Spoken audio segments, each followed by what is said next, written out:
So just to keep everyone updated on the agenda, we will now have a panel discussion on clean hydrogen and then a presentation and panel discussion. I really urge everyone to stay for the last two sessions as well because they're COP28 focused and they really set the tone for the summit. So for now, our panel discussion will be on overcoming the barriers to scaling up clean hydrogen projects in the MENA region, which will be moderated by Mohammed Ayoub, the General Manager of Power Transmission Services of General Electric Vernova. I would also like to welcome to the stage the panelists. We have Andrea Lovato, Executive Vice President and Head of Renewable Development and Clean Hydrogen at ACWA Power.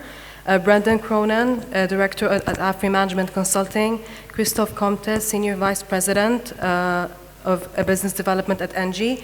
Alejandro Longuera, Principal Project Manager at Roland Berger Middle East. Frank Hooters, Senior Vice President of New Energy at Reliance Industries Limited. And Karim Bagherbi, Director of Transaction Advisory at DI Desert Energy.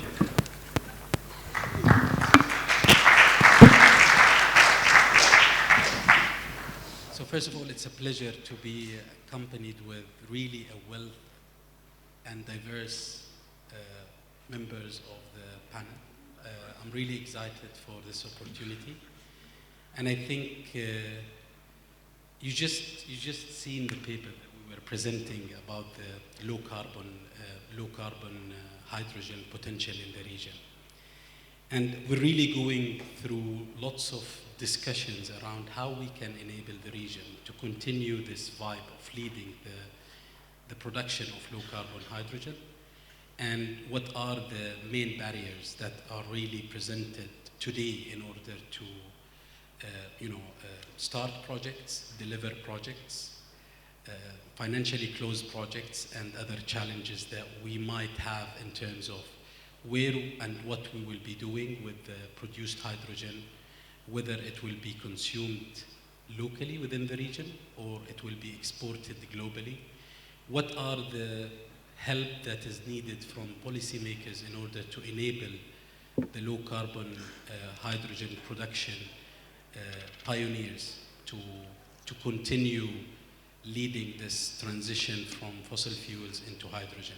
So these are all of the questions that we will be discussing today, and probably I will start with Andrea, asking about what we just highlighted, right? So Neom Helios project, we are talking about probably the biggest green hydrogen production facility on Earth.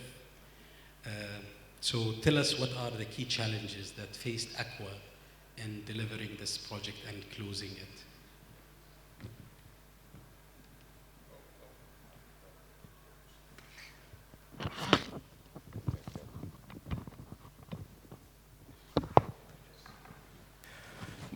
I would say, first, what you said before is very true. I mean, we are in a region that was very much place of oil and gas, and still very much place on oil and gas, and it will come the region very much place on the green energy, for the fact that obviously we have three important things. One is the resource, and resource is a combination of solar and wind, with a solar with an enormous capacity factor here. It can be between 33 and 40% in certain regions, so very important. The other thing is that there is available land, because renewable resource obviously require land to be deployed, and this is available here. Obviously, it's a land that in some time will cost, but there is an experience, obviously, in this part of the world that the land is given, the risk allocation is the right risk allocation, and is given at, in some countries at a reasonable cost to supply, to support this infrastructure. And the third one is obviously that it's, countries here are developed, and obviously some of the countries, they have very high sovereign rating, and that's very important for financing. All this combination translate, and was it translate in all the other costs that we have here in terms of power. Cost of electricity is very low. Cost of hydrogen will be exactly the same. So the region has absolutely an advantage in relation to the other regions, at least that compete with us, or that is South America, is Australia, or other regions. In relation to the NEOM project, yes, is, I would say, not challenges, but being the first one, and it's a long process that started in 2018 for us. So it's not a few years, now it's 5 years, and project is close to reach financial close, but we start construction actually a few months ago. I would say nearly 1 year ago. So project is very well in construction. And why we started construction? Because doing agreement on papers and define a price obviously is one thing, but translate that in reality and build real project is totally different. Obviously you need to procure equipment they have their own engineering. All this to put together has been the challenge. It's not the challenge obviously to see an electrolyzer, to see a wind turbine, to see a panel. The challenge has been to put these things together and still make sure that the output at utilization is an hydrogen that is competitive. Competitive with diesel in this specific case.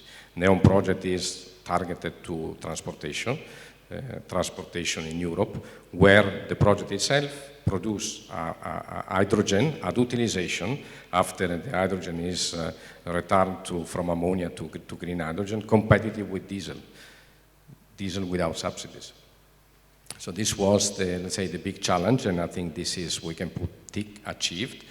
Obviously the project started construction is 1 year, we'll have another 3 years and a half of construction to become operational in terms of commercial operation. But I would say this is largely achieved, meet what is the expectation after 4 years of work and detail engineering, procurement, initial construction, etc.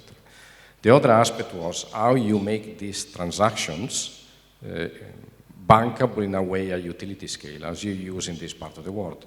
Because obviously you have two types of financing that you have here. I mean, I'm not going into detail on that. I'm sure that people here knows. You will have industrial type of financing, the Aramco oil and gas type of financing. They have one type of risk allocations and one type of cost. And then you have what is called utility scale here in terms of water and power that are different type of cost in terms of financing and as well a different type of risk allocation. The challenge was to make an industrial project, because in the case that is an industrial project, working in terms of financing as utility scale. And this is the second part that has been long process. And it's a positive process because obviously you have a long-term financing where lenders of different nationalities, different countries, they need to buy on this long-term business plan and subscribe that because obviously their money comes back based on that long-term business plans. And by the way, this long-term business plan is based on the cost or projection of the cost of hydrogen. So this again is a good news. We about to reach very shortly full financial close. Limited recourse non-financial close like utility scale projects, and this means that what we expect in terms of cost of hydrogen is subscribed by the lenders community. This is again is a symbol, is an example of a project that can be replicated by us and by other in other regions for this utility scale. So this is, let's say, the new or the important things on this project. Scale is obviously large scale. We started from large scale. You have a lot of announcement on large, huge scales, 10 times of this NEOM project. But this is the first Lego blocks that has allowed 25 years ago to do LNG export terminals. We believe that this is the first Lego blocks to be replicated that will allow to do utility scale to produce green hydrogen. And by the way, from this region, that has this advantage to bring and replicate again in this first of a kind, once again. So this is really takes us to the revenue streams that really makes the projects bankable, Andrea. And my question to Brendan. So Brendan, when we're talking about the produced hydrogen from those mega projects, whether it is it's really made or specified for the region or for the global markets, what's your views on having all of those mega projects that whether it's already announced or in construction like the one that we referred to with ACWA, the Helios project in NEOM? Do you think that the current markets should be regional or global? And what's your takeaway on that? Yeah, so thank you, Mohammed, and thank you everyone for the opportunity to discuss a fantastically interesting issue. So just to step back, I think there's a big debate about, are we going to have domestic market for hydrogen here, or are we going to have an international export-focused market? I think there's challenges with both. Domestically, gas prices in this region are low, so it's cheap to produce hydrogen and ammonia with natural gas. And to compete with that, you need some kind of carbon price, some kind of direct government support, which, while there are net zero targets, when it comes to actually, pricing carbon or providing, direct or additional payments, that's not there. So I think domestic projects for consumption that is domestic is going to be challenged, and most people are looking internationally at export projects like the NEOM project and like others. I think here we still see that there are challenges. Huge kudos to NEOM for getting the project almost at financial close, and no doubt you will get to financial close. I think the off-taker, I think Air Products in this case, has put a big, making a big commitment, committing, and I think they've said, particularly for the transport sector, which there are a diverse range of views as to how big that's going to be for hydrogen, there is not every off-taker is willing to take the bet that Air Products has, and I hope that is successful for them. But we still see, right now the ammonia price is about $1,000 a ton, maybe more. But over the last 5 years, previous to 2019, it's been $200, $300 a ton. And at that price, an export-focused hydrogen project isn't going to happen. There are a couple of things internationally that in the destination market that make things look quite promising. I mean, Europe is the leader, and Europe is the focus for most international projects.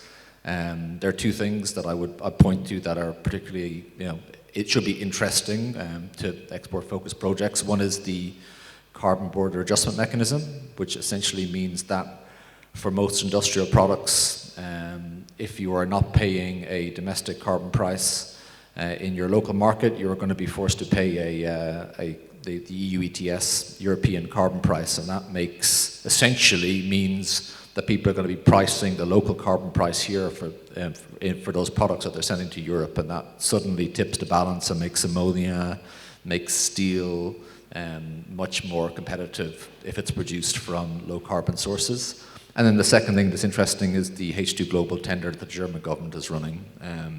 And there they are looking for projects from outside the EU to supply ammonia and methanol into the EU.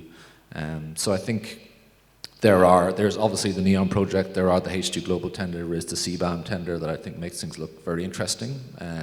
People are thinking about exports. I think that is what's going to be the focus for the coming couple of years until this region thinks more about how they're actually going to implement their net zero targets concretely. Yeah.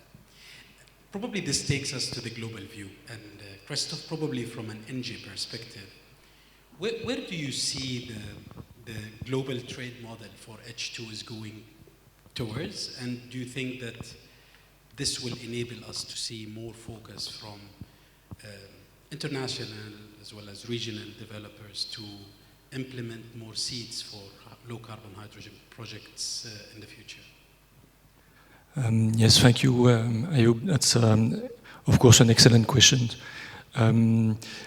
We have seen last year an explosion of announcement of hydrogen project.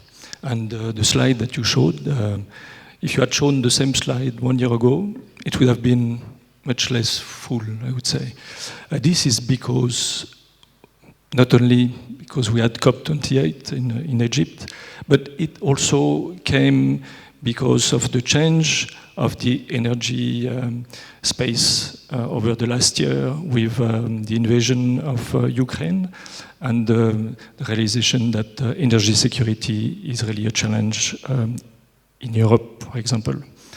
Europe came with the REPowerEU program, which is basically a planning for 2030, so in 7 years, 10 million tons of hydrogen for import.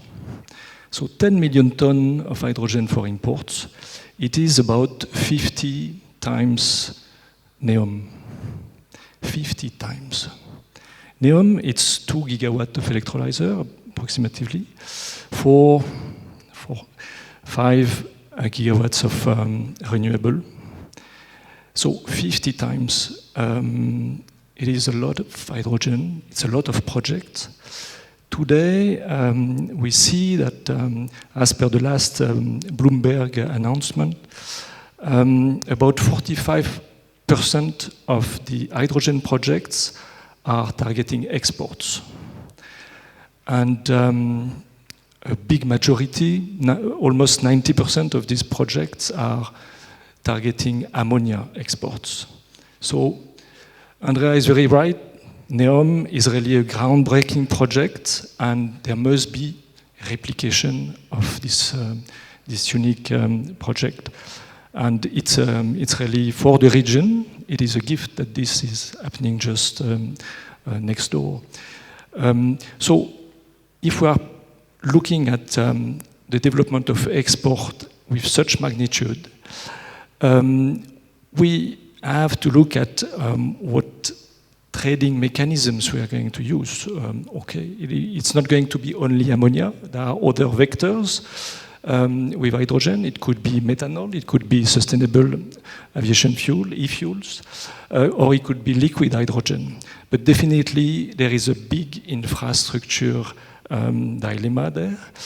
We need to develop infrastructure. In NEOM, it was a greenfield project, so the logistic facilities have to be also developed together with the project, so it's a project in a project.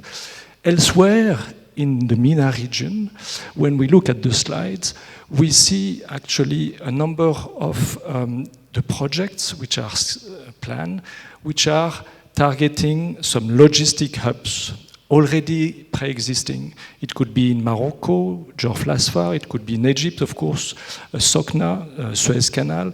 Here, it would be Ruwais or Kizad, or it's here in UAE.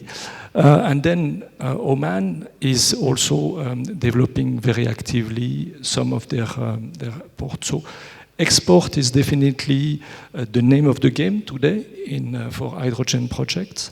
And we see that it has to come with also a number of other challenges in relation to not only the export, but also the import infrastructure have to be adapted.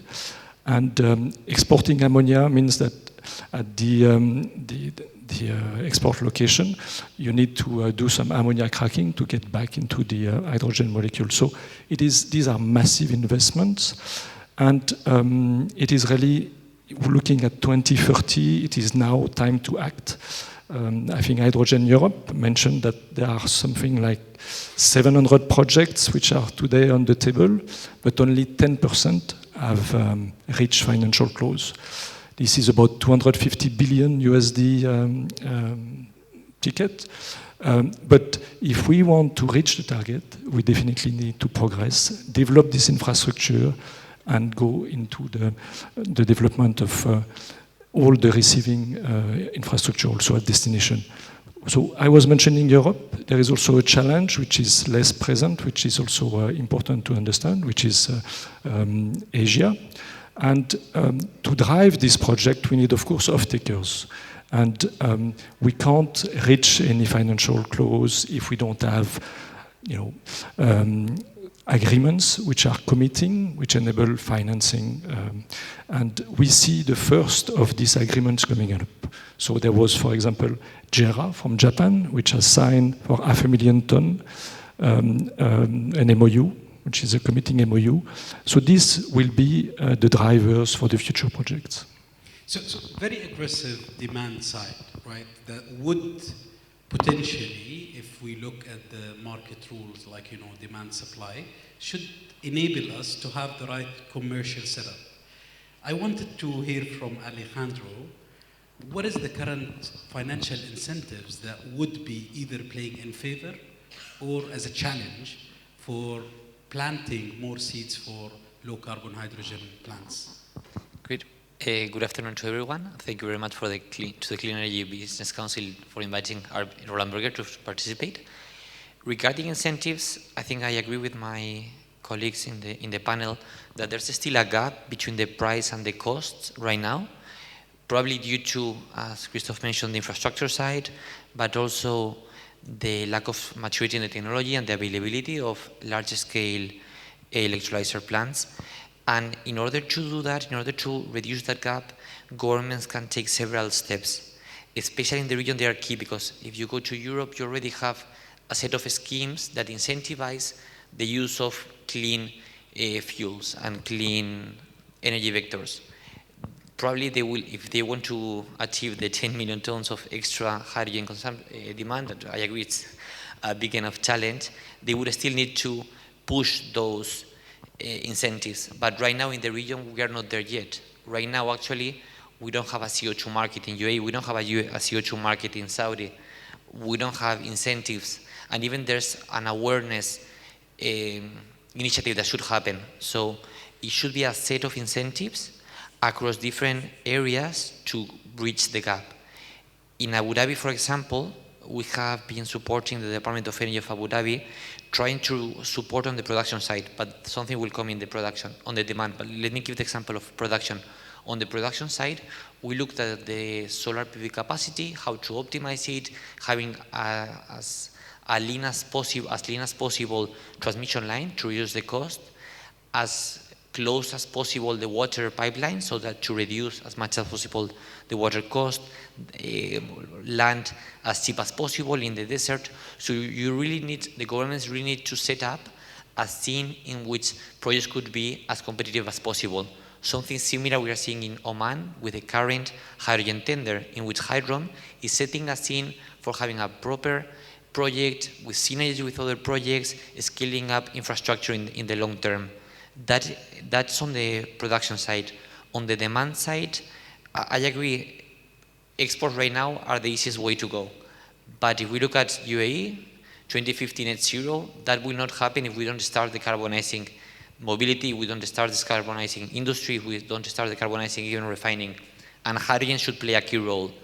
And right now, for that to happen, we come back to what I was saying in the production. You still need a CO2 market, you need incentives, you need a clear set of tools that could provide price signals to the companies to go that step. If you speak with most of the UAE, Saudi or Omani companies, you see that willingness to go clean, to use hydrogen, but they don't have the signs from the government.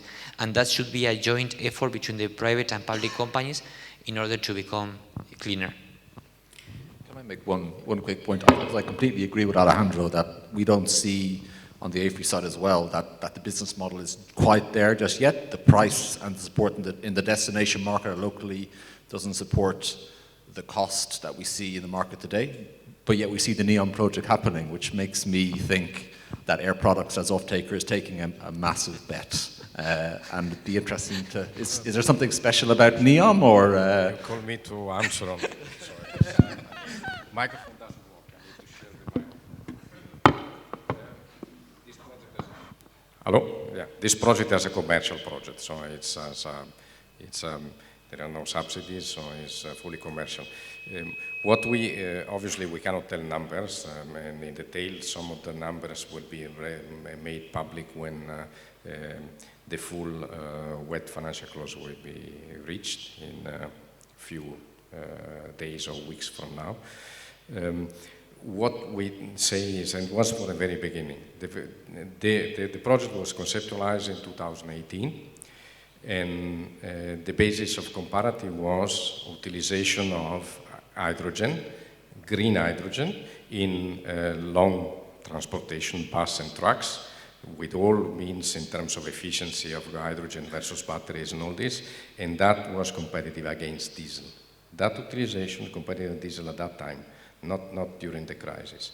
Obviously that was on a paper things. Then we said we have to make it happen, and this obviously it's again, it's the important thing is that this is rich in a way today. Obviously the expectation and what has happened now is different, and it has been different for everyone. And we need to make it happen and build it. But what we said is also subscribed by the lenders. because obviously the lenders, they look at long-term plans. They are not looking, they look at the market. What is your market for 20, 25, 30 years of this project if air product goes away? So that is the approach that is done for any project. What happens if the off-taker goes away here? What is the risk allocation? The same is applicable here. These are the two new things, and the fact that brings this utility scale project in hydrogen an important first block to be replicated by us and by others. It's not that we left but it's a solution. It's the first solution that proved it to be what will be. If you compare, obviously, with the price of gas today, it's two numbers. I mean, sorry but go to two numbers. The price of gas in Europe today is 160 megawatt hour per US dollar per euro per megawatt hour. Maybe now has been gone down to 100. It was 320. With that number, everything is competitive, everything.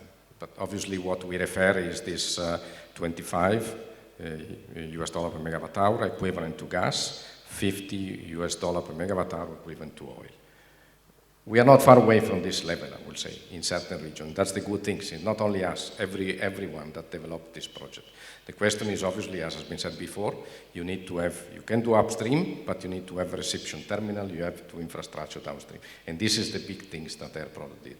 They believed the project and they did infrastructure on the receiving terminal. That's the key of making this happen. And again, I would, yeah, no, I would take this opportunity to go probably with Frank with another question, which is basically the future trend of green hydrogen versus other type of hydrogens, right? So we've seen one slide in the white paper presented by CEBC on the projection till 2030 and 2050. Today we're seeing a bold step by ACWA on NEOM, and in my opinion, this will be always a sensitivity analysis subject to the availability of the market price. And I think just taking the step and putting an equity towards that price level that was available is an indication of a seriousness from those investors and a belief and a commitment towards the green hydrogen. But I wanted to hear from Frank, where do you see, in terms of Reliance or any other global energy developer, the future of green hydrogen compared with other types of hydrogen in the region?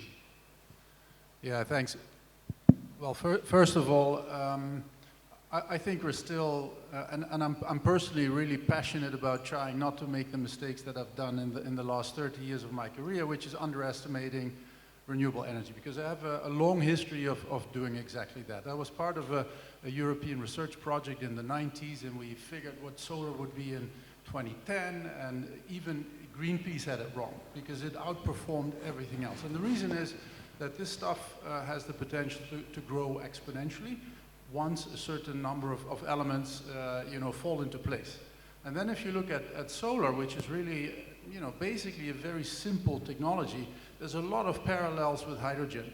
You basically take a piece of equipment that has the tendency of becoming cheaper the more you make it. I mean, this is what we like to call the learning curve. And then when it becomes cheaper, you deploy it more, you can make more of it, it becomes even cheaper, and then you have this spiral of exponential growth. And I did an analysis on, if you look at the exponential growth path of photovoltaics, and then do something similar on hydrogen, it goes through the roof. And part of the issue, and I've seen also some of the presentations today and the analysis of today, is that if you take a macro approach and think in exponential growth, you land somewhere completely different from bottom-up approaches, which is always, where are we now? How many people are going to switch to do something? How many businesses are going to switch from natural gas to hydrogen, etc. You always underestimate, always. I mean, and this is a fundamental flaw of bottom-up scenarios, and I honestly hope we're not going to make the same mistake. But the result is that we're always underestimating still something as ubiquitous and universal as green hydrogen, because the reality is also that 80% of final energy are molecules.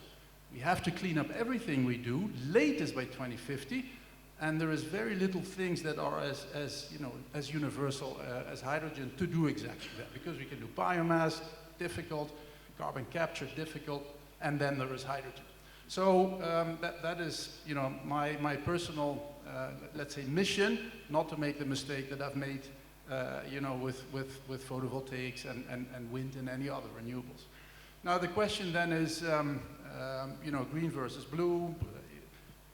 I think, there's not a lot of debate about that, to be honest. I mean, even people that own hydrocarbon resources in this region, I haven't heard many people say that, capturing carbon and making, blue hydrogen and making blue ammonia will become bigger than green. So I think that is something that we all agree, because of exactly this learning curve, which you don't have with hydrocarbons. They just become more expensive, the deeper you extract.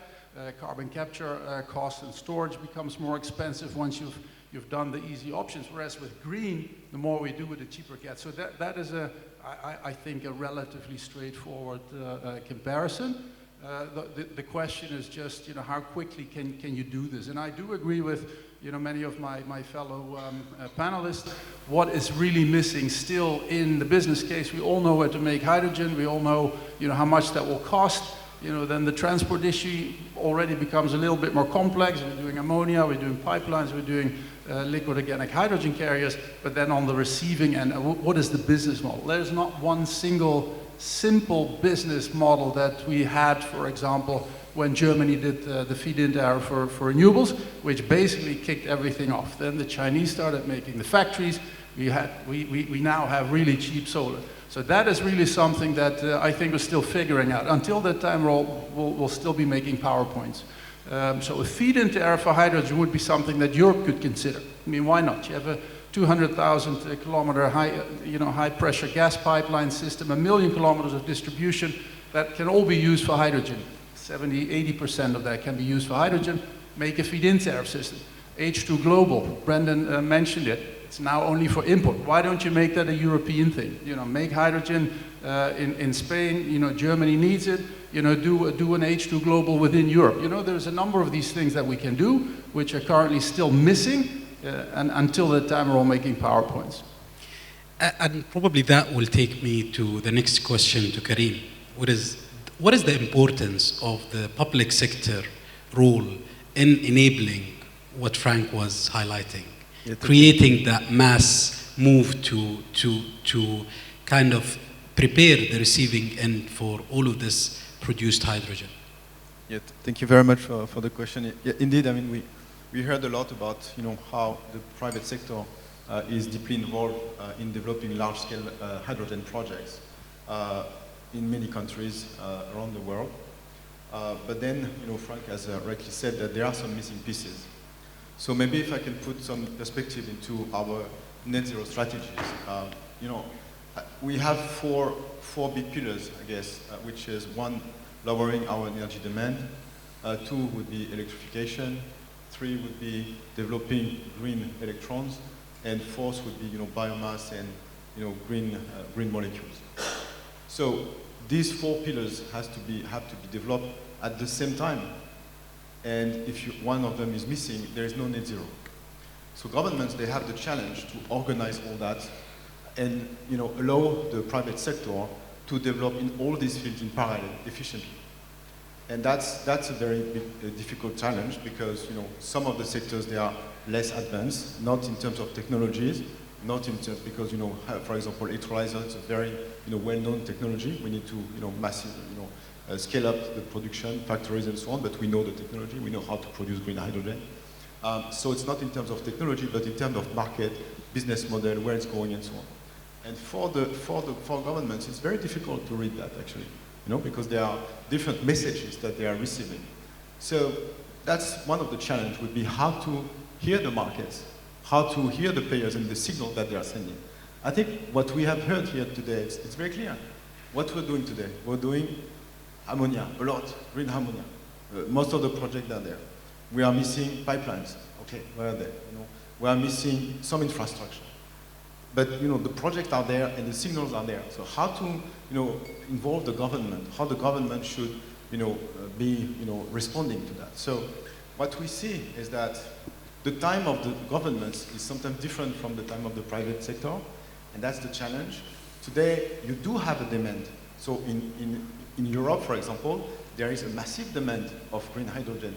Why? Because we know that because of the challenges on the gas, because of the CO2 prices, which are increasing, and which is a very good news, because now fossil fuels are becoming more and more expensive, which means actually the price is becoming more and more realistic, actually. So we're now close to $100 per ton, and if you see the curve, it's only increasing over time. So there is a demand. So how to capture this demand? You do have some factories here and there. So for gas, for example, European Commission has organized buyers, they put them together so that they can go to market to get scales, because that's what we need. We need scale, to do large investment.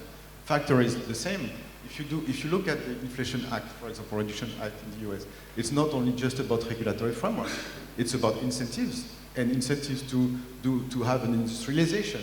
If you look at China, how it is financed there, it's corporate financing. So the guarantee somehow is done by the government.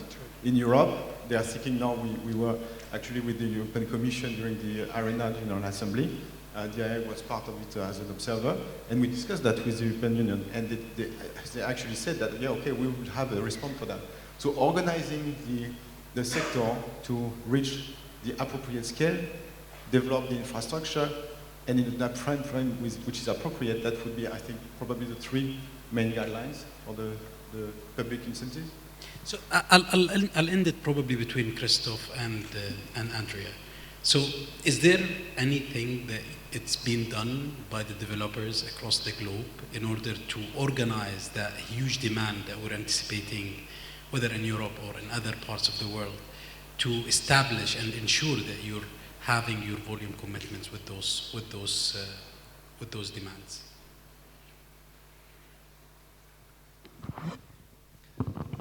I can start. And my question is, will we have another OPEC for hydrogen?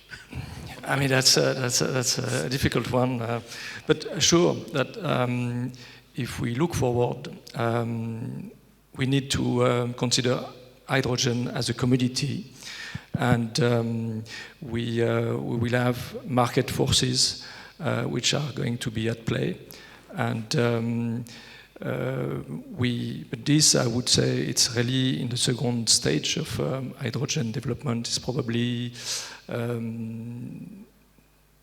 in 20 years.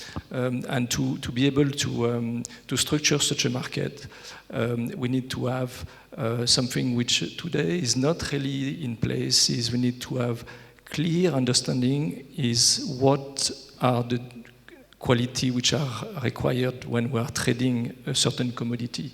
And we don't have a common view between East and West, North and South of what is, for example, clean hydrogen. I mean, we have some attempts. We have Certify in Europe, which has defined what is low carbon, what is green, with a percentage of emission saving. But this is not universal. And we have also this to be reflected with the users. If you're looking at, for example, the steel industry is, of course, looking at their own products, so they have different types of steel.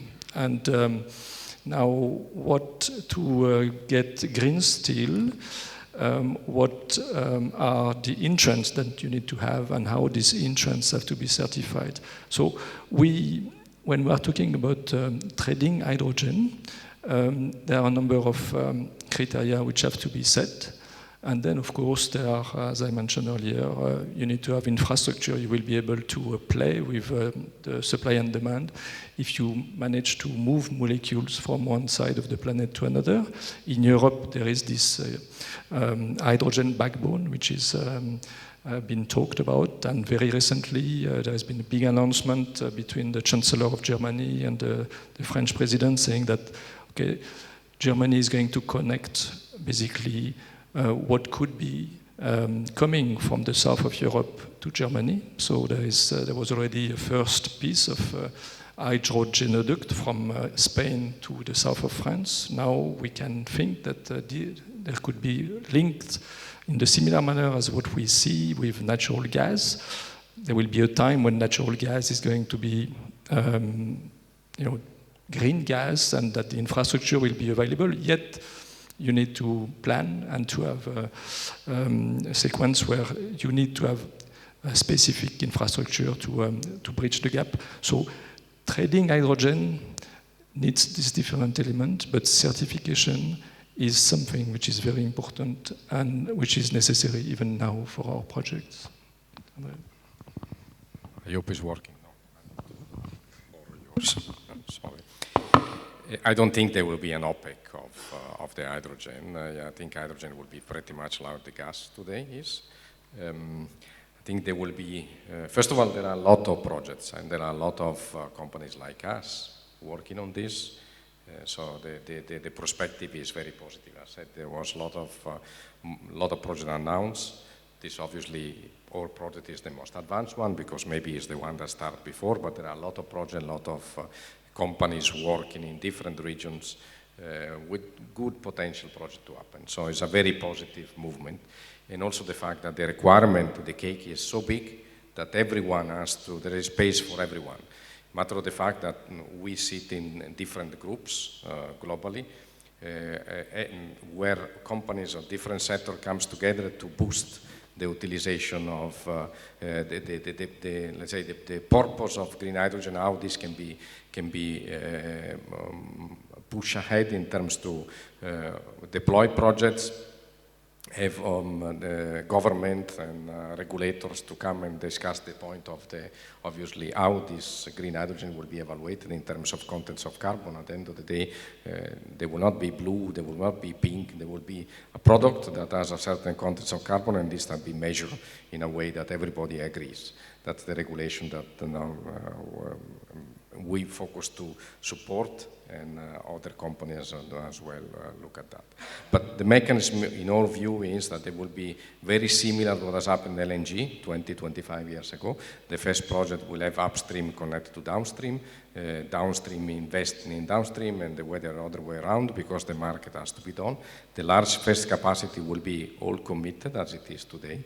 So, and this will support in certain extent the growth of the infrastructure. There will be a few years from now when there will be a liquid market where this hydrogen will be traded. And that will happen for sure, and at that time there will be formula like a rehab for gas, there will be formula like this, but it will not happen now. It will be shaped in the longer term. I'll make one, just a comparison between the oil market and the hydrogen market. I think it's quite different. In the oil market, there's a small number of countries that have a clear advantage. They're very low cost and they can control production and control prices. Hydrogen is different. The Middle East, in our view, has a cost advantage relative to domestically produced hydrogen, say from offshore wind in Europe, but it's very thin. Middle East producers are going to have to compete very hard. And one of the things I've been surprised by is how many of our European clients have said, we don't believe in exports from Middle East, we're going to do it with offshore wind in Europe. So it's going to be very competitive, and I think that has another consequence, which the revenues that are the profits that companies are making from oil today are not going to be replaced by the profits from hydrogen in the future. We should be doing it, and we should be doing it in the Middle East, but to think it's the new oil and the profits are going to be enormous. There's going to be very, very strong competition from around the globe, domestically within Europe. The Inflation Reduction Act in the US, which we haven't even talked about, the kind of subsidies that are on offer are going to be hugely, really suck in a lot of interest and OEMs and developers. So I think it's going to be a very competitive market. ACWA, I'm hugely impressed by the NEOM project and how far advanced it is. But it's going to be a very competitive market for regional hydrogen exporters. Especially it's a matter of national security as well, where many of these countries are really focusing on localizing the exactly. Near-shoring is a big term, and let's hope that doesn't apply for the sake of the Middle East exporters. Let's hope that doesn't apply to hydrogen also. I still think people will source from where it's cheapest, and the resource, the scale, the land availability here is still good. So there is fundamental advantages to do it here and export. Okay, so I'll give it 30 seconds for each of the panelists just to give me a quick message for the COP28 in order to push the green hydrogen market moving forward. What would be your recommendation for COP28 that's happening in UAE in order to push the agenda for the green hydrogen market, gentlemen? I'll start with Karim. Yes. Well, we discussed similar subjects also in a workshop at the arena. I would say, first is, we need to think about scale and timing again and again. So for scale, I would say that organize the demand probably, allow the demand and the supply to reach each other. So meaning that there are different ways to do that. And in terms of guarantees, for example, when you buy hydrogen, at a large scale, you need to organize different buyers, provide guarantees. That would allow actually manufacturers to get an offer, because investing also in manufacturing facilities, these are billions of dollars, and you need to have a definite demand in front of you. So helping that would be, I would say, one of the priority, and the second one would be infrastructure. It's too slow. Transmission lines, one by one in Europe. It's the bottleneck in Spain, etc. Why it's not interconnected with North Africa now today? So these are very slow, and the pipeline again. We have one example from Spain to Marseille. It's too slow. So production transmission, Frank. Yeah, I think this country looked internally at the net zero carbon targets by 2050, and then they added up all the decarbonization projects, and it didn't stack up. So it's not enough. So they have to do more. That is very clear. And I think COP28 is one of those moments where you also have to show everybody will look at you. What are you doing? You put the CEO of an oil company in charge of the climate. So all of that stuff. So I think there is a big drive to show stuff. And one of the things with green hydrogen is there has been a very much focus on export only. But I think if the country really looks internally for local projects, I think there is tons of stuff to be done. Emirate Steel, ammonia, but also transport. Al Futtaim in Dubai imported 7 years ago, I think, 50 Toyota Mirais. Then Air Liquide built a filling station. ADNOC never did. They went abroad again. Nobody ever used them. So, but those are some of the low-hanging fruits that this country should do in the framework of COP28. Just do some really cool local projects because they make sense. Create local market very quickly. We're already running out of time. So Alejandro, very fast.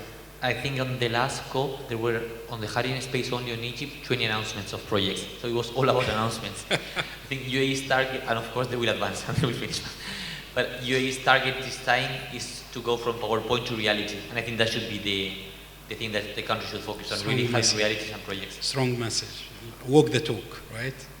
Yes, action now, and it is action not only for for one party. It is really the public sector and the private sector together to join hands. And there is, in particular, one subject which is mobilization of renewables.